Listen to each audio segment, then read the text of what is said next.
Hi అండి. వాళ్ళు ఏమనుకుంటారు, వీళ్ళు ఏమనుకుంటారని వాళ్ళ గురించి, వీళ్ళ గురించి ఆలోచించినంత కాలం మనం హ్యాపీగా ఉండలేము. మనం ఏంటి అనేది మనకు తెలిస్తే చాలు. మన ఆనందం మనలోనే ఉందని గ్రహిస్తే చాలు. మనిషి ఎప్పుడూ ధైర్యంగా ఉండాలి.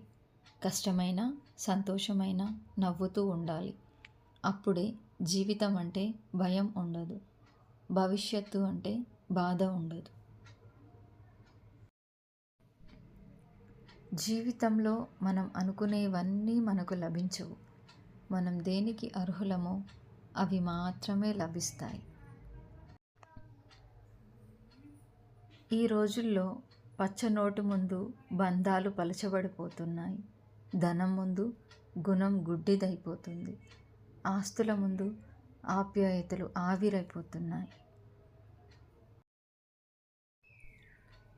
దేవుడు పులికి విందు కోసం మాత్రమే జింకను పుట్టించి ఉంటే, జింకకు వేగంగా పరిగెత్తే కాళ్ళను ఇచ్చి ఉండడు.